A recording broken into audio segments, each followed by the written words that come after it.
Hi, నేను మీ మునీంద్ర. Friends, ఒక చిన్న టాపిక్, వాల్యూస్. మన విలువను బట్టే సమాజంలో మన స్థాయి నిర్దేశించబడుతుంది. బట్ ఈరోజు మనం సమాజంలో చాలామంది విలువను పక్కన పెట్టి జీవితాన్ని నడుస్తున్నారు.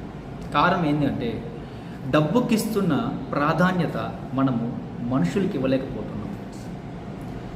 వస్తువుకి ఇస్తున్న ప్రాధాన్యత, విలువ ఏదైతే ఉందో పక్క మనిషికి ఇవ్వలేకపోతున్నాం.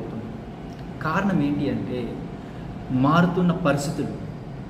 ప్రతి ఒక్కరు కూడా ఈరోజు సమాజంలో విలువల్ని మర్చిపోతున్నారు. కారణం ఎందుకంటే డబ్బు అనేది అంత నిత్యావసరం అయిపోవడము, ప్లస్ ఇంకోటి ఏంటంటే ఆహ్లాదకరమైన జీవితాన్ని అనుభవించాలి, పక్కవారితో మనకు అవసరం లేదు అనే ఒక వైఖరితో జనాలు ఇప్పుడు ఎదుటి వ్యక్తికి విలువని ఇవ్వడం లేదనమాట. సో ముఖ్యంగా చెప్పాలంటే పిల్లలు టీచర్స్కి విలువ ఇవ్వడం లేదు, అండ్ ఇంట్లో పిల్లలు మన కన్న తల్లిదండ్రులకి, మన గ్రాండ్ పేరెంట్స్కి సరైన విలువ ఇవ్వడం లేదు, వాళ్ళకు ఒక రెస్పెక్ట్ ఇవ్వడం లేదు, వాళ్ళకి ఇవ్వాల్సిన గౌరవం మనం ఇవ్వలేకపోతున్నాం. దానివల్ల రేపటి రోజు మనం ఇంకొకరి దగ్గర నుంచి ఆ విలువని పొందలేం ఫ్రెండ్స్. బట్ ఎక్కడైతే మనం విలువ పోగొట్టుకుంటామో అక్కడ మన స్థాయి కూడా కోల్పోతాం. అది గుర్తుపెట్టుకోండి. ఖచ్చితంగా ఒక గ్రాటిట్యూడ్ మన లైఫ్లో ఉండాలి.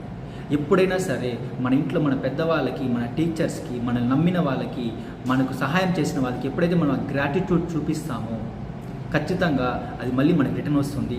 ఆ విలువ మనం కాపాడుకొని సమాజంలో మంచిగా ఉండగలం ఫ్రెండ్స్. Thank you.